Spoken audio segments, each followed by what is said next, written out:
Hello everyone, कसे आहात सर्व. मी अश्विनी तुमचं माझ्या आशिष क्रिएशन या यूट्यूब चॅनलमध्ये आजच्या व्हिडिओमध्ये अगदी मनापासून स्वागत करते. तर पहा, आजच्या व्हिडिओमध्ये मी तुम्हाला जुन्या ब्लाऊजवरून नव्या ब्लाऊजची मापे कशी घ्यायची हे अगदी सविस्तर पद्धतीने आणि डिटेल्समध्ये सांगणार आहे. त्यामुळे व्हिडिओ स्किप न करता शेवटपर्यंत नक्की पहा. त्याच्यामुळे तुम्हाला सर्व गोष्टी समजणार आहेत आणि मी अगदी स्टेप बाय स्टेप तुम्हाला सांगण्याचा नक्की प्रयत्न करणार आहे.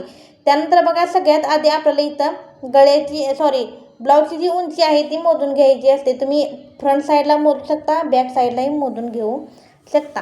जिथं बघा आपण शोल्डर जॉईंट केलेले असतात दोन्ही, तिथं आपल्याला टेप ठेवून घ्यायचे आहे आणि खालच्या दिशेने घेऊन तिथं बघा दोन्ही पार्ट आपल्याला बॅक आणि फ्रंट एकत्र घेऊन आपल्याला इथं थोडंसं हलकंसं खेचून घ्यायचं आहे. जास्त खेचायचं नाही, नाहीतर स्ट्रेचेबल ब्लाऊज असेल तर तुम्ही जास्त खेचलं तर उंची वाढू शकते तुमच्या ब्लाऊजची. त्यामुळे बघा इथं थोडंसं खेचून घ्यायचं आहे आणि जी आपली उंची असेल ती आपल्याला कन्सिडर करायची आहे. तर पहा, इथं मी 14 इंच, या ब्लाऊजची उंची 14 इंच आहे. हे आपल्याला नेहमी नोटपॅड साईडला घ्यायचंच असतं आणि त्याच्यावरती आपल्याला नेहमी लिहून घ्यायचं आहे, जेवढं माप आपण मोजल तेवढं.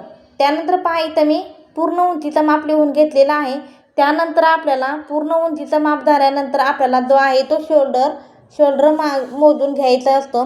खरं तर शोल्डर आपल्याला मोजताना बघा इथं दोन्ही जिथं आपल्याला बाहेर जॉईन केलेले असतात तिथून आपल्याला टेप ठेवून घ्यायचं आहे आणि ते अंतर आहे ते आपलं मोजायचं असतं. हा आपला पूर्ण शोल्डर झाला आणि आपण माप टाकताना त्यातला हाफ करून टाकायचा आहे. तर पहा, इथं 10 इंच भरलेला आहे, पण इकडच्या साईडला आणि तिकडच्या साईडला दोन्ही साईडला अर्धा इंच शिलाईमध्ये गेलेला आहे. असा 11 इंचाचा याचा पूर्ण शोल्डर आहे. आपण टाकताना तो हाफ करून टाकायचा आहे. त्यानंतर पहा, आपण गळ्याची उंची मोजून घेणार आहे. शोल्डर जिथे जॉईन केलेलं आहे तिथून खाली आपल्याला गळ्याची उंची मोजून घ्यायची आहे. केवढा आहे बघून अगदी व्यवस्थित तुम्ही टेप पकडून घ्यायचा आहे, नाहीतर तुम्ही गळ्याची उंची तुमची चुकण्याची शक्यता असते. तर पहा, इथं या ब्लाऊजचा जो गळ्याची उंची जी आहे बरोबर 6 इंचाची आलेली आहे. तुम्ही बघून घ्या मी कशा पद्धतीनं माप टाकते ते, आणि ते सगळं आपल्याला नोट डाऊन करून घ्यायचं आहे. इथं 6 इंच मी मोजून घेतलेलं आहे. बॅक नेकची आपल्याला जी उंची आहे ती आपण नंतर घ्यायची आहे. त्यानंतर आपण इथं छातीचं माप टाकून घ्यायचं आहे. बघा, तुम्ही 2 पद्धतीने छातीचं माप घेऊ शकता, अशा पद्धतीनं सुद्धा घेऊ शकता. बघा मी सांगते तुम्हाला. तर इथं 18.5 इंच छातीचं माप भरलेलं आहे, किंवा तुम्ही अशाही पद्धतीनं घेऊ शकता.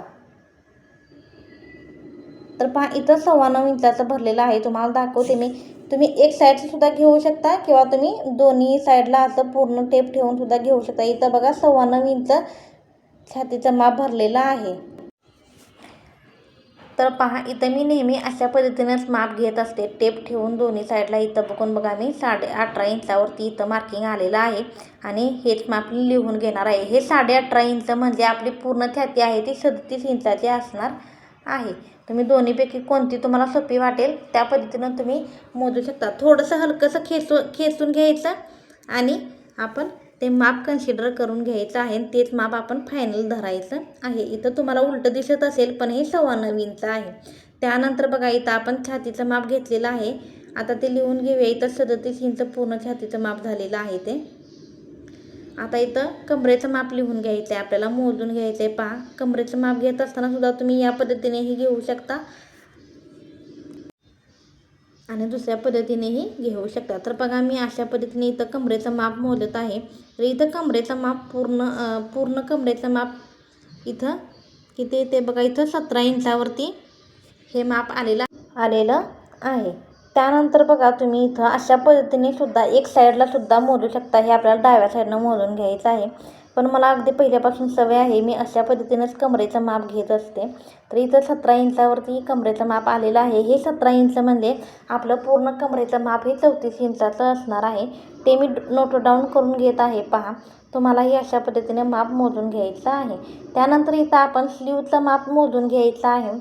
तिथं आपण स्लीव जॉईन करून घेतलेली असते, तिथून पुढं आपल्याला टेप ठेवून घ्यायचा आहे. तिथून पुढं केवढी तुमची स्लीव असेल तेवढं माप तुम्हाला मोजून घ्यायचं आहे. तर बघा या ब्लाऊजची जी स्लीवची आहे उंची ती 9 इंचाची भरलेली आहे. तुमची केवढीही भरू शकते.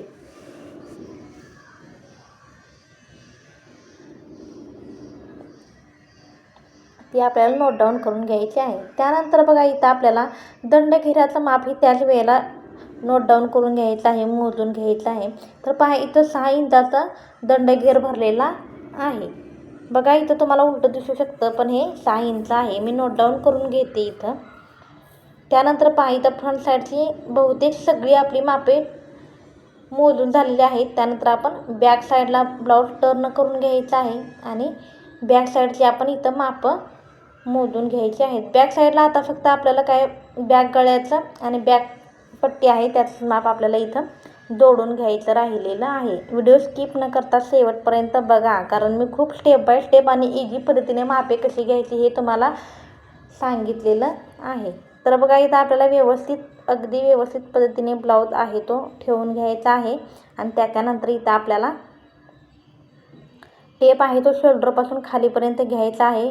आणि आपलं इथं गळ्याचं माप आहे बॅक गळ्याचं ते किती येते ते बघून घ्यायचे. हा गळा बघा खूप डीप आहे. हे 11 इंचाचा आहे. हा गळा खूप डीप आहे, 11 इंचाचा. डीप गळ्यासाठी गळा रुंदी आणि शोल्डर किती घ्यायचे हे मी तुम्हाला कटिंग करताना सांगणार आहे. त्यामुळे कटिंगचा व्हिडिओसुद्धा तुम्ही बघायला अजिबात विसरू नका. तर पहा इथं बॅक पट्टी आहे ती 3.25 इंच भरलेली आहे आणि बॅकचा गळा जो आहे तो 11 इंचाचा भरलेला आहे. ती मापे मी नोट डाऊन करून घेतलेली आहे.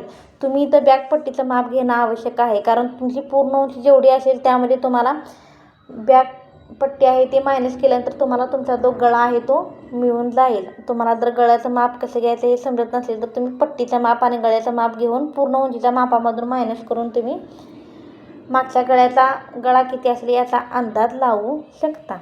तर पहा अशा पद्धतीनं आपली मापे लिहून झालेली आहेत. आता त्यामध्ये आपल्याला किती ॲड करायचं आहे, कोणत्या पार्टमध्ये किती ॲड करायचं हे मी तुम्हाला अगदी स्टेप बाय स्टेप आणि सविस्तर सांगणार आहे. तर बघा इथं आपलं मुंड्याचं माप राहिलेलं आहे, पण मुंड्याचं माप घेताना नेहमी आपल्याला आपलं गळ्याची उंची जेवढी आहे त्याच्यावरती आपल्या मुंड्याचं माप असतं ते नेहमी डिपेंड असतं. आपला जर गळा जो आहे तो लांब असेल, मोठा असेल तर आपले शोल्डर आहे ती नेहमी कमी घ्यायची असते आपल्याला. आणि गळा गळा लहान असेल तर आपली शोल्डर जे आहे हाफ शोल्डर ते आपल्याला नेहमी जास्त घ्यायचं असतं आणि शोल्डर जे घेईल त्याच्या हिशोबानेच आपल्याला मुंड्याचं माप टाकून घ्यायचं असतं. आता आपण पहा इथं मापामध्ये किती ॲड करायचे ते मी तुम्हाला सांगते. तर पहा इथं मी डायरीवरती तुम्हाला दाखवते. इथं बघा पूर्ण उंची आहे आपली ब्लाऊजची ती 14 इंच भरलेली आहे. फ्रंट पार्टचं जरासं वेगळं असणार आहे कटिंग आणि सेकंड पार्टचं वेगळं असणार आहे, त्यामुळे तुम्ही केअरफुली बघा. फ्रंट पार्टमध्ये आपण पहिल्यांदा बॅक पार्टचं कटिंग करून घ्यायचं आहे. तर पहा बॅक पार्ट आहे 14 इंचाचा. दोन्ही आपलं ब्लाऊजची उंचीच आपली 14 इंच आहे, प्लस त्यामध्ये 1 इंच करायचं आहे. बरोबर किती झाले 15. तर हा 15 इंचाचा जो पार्ट असेल तो आपला बॅक पार्ट असणार आहे. आणि जेवढा आपला बॅक पार्ट असेल त्यामध्ये आपल्याला 1 इंच प्लस करून घ्यायचं आहे आणि 16 इंचाचा आपल्याला फ्रंट पार्टचं कटिंग करायचं असतं. कारण फ्रंट पार्टला आपले जे टक्स असतात त्यामुळे आपल्याला फ्रंट पार्टची उंची जरा जास्त लागते. त्यानंतर बघा इथं मी गळ्याची मापं टाकून घेतलेली आहेत. गळ्याची मापं बघा 6 इंच पुढचा गळा आहे त्यामध्ये अर्धा इंच घेऊन 6.5 इंचाचा कटिंग करणार आहे. आणि 11 इंच मागचा आहे तर त्यामध्ये अर्धा इंच घेऊन 11.5चा गळा मी इथं रेडी करणार आहे कटिंग करताना. तर बघा इथं आता शोल्डरचं पाहतोय आपण. तर शोल्डर बघा इथं मी 5.5 इंचाचा धरणार आहे, कारण आपला 11 इंच पूर्ण शोल्डर होता तर त्याचा हाफ 5.5 इंच येतो. आणि खरं तर आपली शोल्डर असतो तो नेहमी आपल्याला गळ्यावरती डिपेंड असतो. मग अशी मी सांगितलं त्याप्रमाणे बघा, गळा लहान असेल तर शोल्डर जास्त आणि गळा मोठा असेल तर शोल्डर आपला कमी येणार आहे. त्यानंतर इथं आपल्याला मुंड्याचं मापही तसंच येणार आहे आपलं. त्यानंतर बघा इथं आपल्याला छातीचं माप लिहून घ्यायचं आहे. तर छाती जेवढी असेल आपली त्याचा 4था भाग करून घ्यायचा आहे आपल्याला. किती येतो 34चा 4था भाग इथं 9.25 आलेला आहे, प्लस त्यामध्ये शिलाई margin 2 inch is equal to 11.25 inch आपल्याला इथं छातीचं माप झालेलं आहे. जेवढं आपलं छातीचं माप झालेलं आहे त्याप्रमाणेच आपल्याला इथं कमरेचं मापसुद्धा आपल्याला करून घ्यायचं आहे. जेवढी आपली कमर असेल त्याचा चौथा भाग किती येतो तो पाहायचा.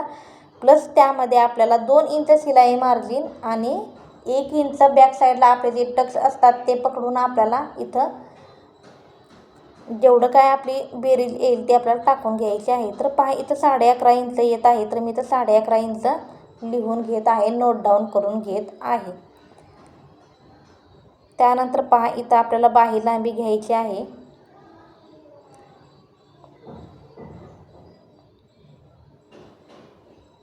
जेवढी आपली बाही लांबी असेल, जर तुम्ही अस्तरवरती कटिंग करत असाल तर 1 इंच ॲड करायचं आहे आणि याच्यावरती कटिंग करत असाल म्हणजे विदाऊट अस्तरचा ब्लाऊज शिवणार असेल तर त्यामध्ये तुम्हाला 1.5 इंच ॲड करावा लागेल.